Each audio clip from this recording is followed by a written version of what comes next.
숨겨진 기업부터 다양한 ETF들을 소개해드리는 나수입니다. 오늘은 플러스 자사주 매입 고배당주 ETF에 대해 자세히 분석해보는 시간을 가져보겠습니다. 기존에 많은 사랑을 받고 있는 플러스 고배당주와 새로 출시된 ETF가 어떤 차이점을 가지고 있는지 함께 살펴보면 좋을 것 같습니다.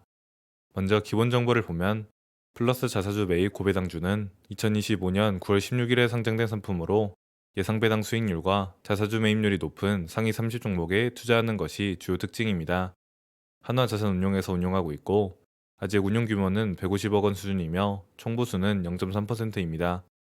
이 ETF의 구성 종목 기본 필터링 조건을 보면 재무 건전성 측면에서는 코스피 시장에 상장된 보통주만 포함하고 선박 투자 회사나 리츠, ETF 등은 제외합니다. 또한 관리 종목이나 투자 유의 종목으로 지정된 기업, 상장 폐지가 확정된 종목도 배제합니다. 우량 기준으로는 ROE 3년 평균이 상위 90% 이내, ROA 3년 동안의 표준 편차가 하위 90% 이내인 기업만 포함합니다. 그리고 거래대금 기준을 적용하고 그 밖의 구성 종목으로 적합하지 않다고 판단되는 종목도 배제하는 등 매우 체계적인 스크리닝 과정을 거치고 있습니다. 이러한 기본 필터링 조건은 플러스 고배당주와 동일합니다.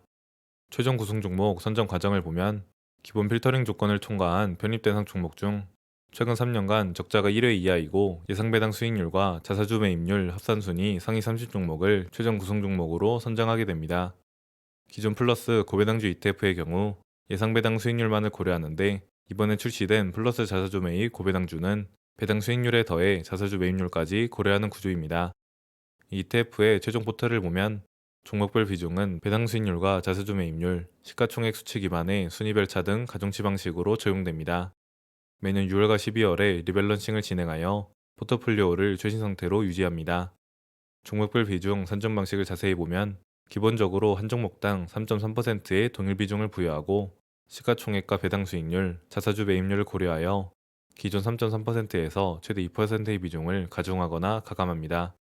지금까지 설명된 방식으로 구성된 플러스 자사주 매입 고배당주의 실제 구성 종목을 보면 고려아연이 5.6%로 가장 높은 비중을 차지하고 있으며 미스트홀딩스 5.29%, 신한지주 5.02%, 우리금융지주 4.97%, 현대차 4.82% 순으로 이어집니다. 여전히 고배당주로 유명한 은행주가 많이 포함되어 있지만 자사주 매입률이 고려되는 만큼 고려아연과 미스트홀딩스 같은 종목들도 상위에 포함되어 있습니다. 기존의 플러스 고배당주와 비교해서 겹치지 않는 종목들을 보면 메리츠 금융지주, 두산마켓, 키움증권, 강원랜드, 신세계 등이 있습니다. 해당 종목들은 기존 플러스 고배당주에는 없는 독특한 종목들로 자사주 매입을 통한 추가 주주환원을 고려한다는 차별화 포인트를 확인할 수 있습니다. 구성 종목의 자사주 매입률 데이터를 보면 고려아연이 11.28%로 가장 높습니다. 반면 기업은행, DB손해보험, SK텔레콤은 자사주 매입률이 0%인데요. 그 대신 많은 배당금을 지급하기 때문에 구성 종목에 포함되어 있습니다. 반대로 배당률이 낮더라도 자사주 매입을 많이 하는 기업 역시 구성 종목에 포함되며 대표적으로는 메리츠 금융지주를 확인할 수 있습니다. 분배 일정은 매월 중순이며 플러스 고배당주의 연간 분배율은 현재는 4.6% 수준을 기록하고 있습니다. 따라서 자사주 매입을 더한 플러스 자사주 매입 고배당주 연간 분배율은 3%에서 4% 내외가 예상됩니다. 기초지수 수익률을 비교해보면 6개월 수익률에서는 플러스 자사주 매입 고배당주가 40.55%, 플러스 고배당주가 39.07%로 비슷한 성과를 보였습니다. 1년 수익률에서는 43.61%와 36.92%로 자사주 매입 고배당주가 더 높은 수익률을 기록했으며 3년 수익률에서는 102.25%와 112.22%로 플러스 고배당주가 약간 우세한 모습을 보였습니다. 참고로 플러스 자사주 매입 고배당주의 토탈 리턴 수익률이 조회가 안 되어 주가 수익률로 나타내는데 이를 고려한다면 모든 구간에서 플러스 자사주 매입 고배당주가 조금 더 우수한 성과를 냈다고 파악됩니다. 다음으로는 기초지수의 섹터별 비중을 비교해보면 금융부문에서 플러스 자사주 매입 고배당주가 48.8%, 플러스 고배당주가 54.2%로 모두 높은 비중을 차지하고 있습니다. 경기소비재에서는 각각 25.31%와 15.93%, 산업재에서는 8.82%와 10.22%의 비중을 보였습니다. 자사주 매입 고배당주가 상대적으로 금융 비중은 낮고 경기소비재 비중이 높은 특징을 보입니다. 지금까지 알아본 ETF의 투자 포인트 첫 번째로는 자사주 소각이 의무화될 경우 플러스 매입 고배당주 구성 종목의 큰 폭의 주가 상승을 기대할 수 있다는 점입니다. 국내 주식시장에서는 메리츠 금융지주와 같이 자사주 매입 이후 자사주 소각을 모범적으로 진행하는 경우도 있지만 아직까지는 경영권 방어 수단이나 차익의 수단으로 활용되는 경우가 많아 실제 주주가치 증대로 이어지지 못한 사례가 빈번합니다. 투자 포인트 두 번째로는 단순히 배당률만을 고려하는 것이 아니라 자사주 매입을 더한 총 주주환원율을 고려한다는 점입니다. 그렇기에 배당은 상대적으로 낮지만 자사주 매입을 적극적으로 진행하는 기업에도 확실하게 투자가 가능합니다. 물론 단순 배당 목적이라면 플러스 고배당주가 적합하다고 볼 수 있습니다. 이때 우리가 자사주 매입 소각을 절대 무시해서는 안 되는 이유를 보면 자사주 매입이 주가를 상승시키는 과정이 명확하기 때문입니다. 주가는 주당 순이익과 PER의 곱, 즉 실적과 밸류에이션의 곱으로 결정됩니다. 이 중 EPS는 단기 순이익을 유통 주식수로 나눈 값이므로 자사주 매입 소각을 통해 유통 주식수가 감소하면 EPS가 상승하고 결국 주가 상승으로 이어지는 구조입니다. 쉽게 말해 자사주 소각을 진행하면 주식수가 감소하고 한 주당 가치가 희귀해져 상승하는 것입니다. 실제로 미국에서는 총수익률 기준 성과에서 자사주 매입 전략 지수가 배당 전략 지수나 시장 지수보다 우수한 성과를 보여왔습니다. 미국의 주식 지수 추이를 보면 S&P 500 바이백 지수가 S&P 500 고배당 지수나 일반 S&P 500 지수보다 장기간에 걸쳐 더 높은 수익률을 기록해왔음을 확인할 수 있습니다.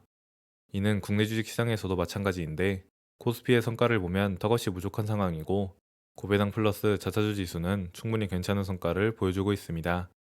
FN가이드 고배당주 플러스 자사주 지수는 8월 29일 기준 최근 6개월 34.2%, 1년으로는 35%, 3년으로는 88%, 마지막 5년은 148%의 수익률을 기록했습니다. 반면 코스피는 최근 성과는 괜찮았지만 장기 성과는 매우 부진한 것을 알 수 있습니다. 마지막으로 플러스 고배당주와 플러스 자사주 매입 고배당주를 비교해보면 각각의 특징이 명확합니다. 플러스 고배당주는 코스피에 상장된 우량한 종목 중 이상배당 수익률 상위 30종목에 투자하며 고배당과 배당 성장 추구를 주요 전략으로 합니다. 반면 플러스 자사주 매입 고배당주는 이상배당 수익률 플러스 최근 1년 자사주 매입률 상위 30종목에 투자하며 배당과 자본 차익 추구를 목표로 하고 있어 서로 다른 접근 방식을 보여줍니다.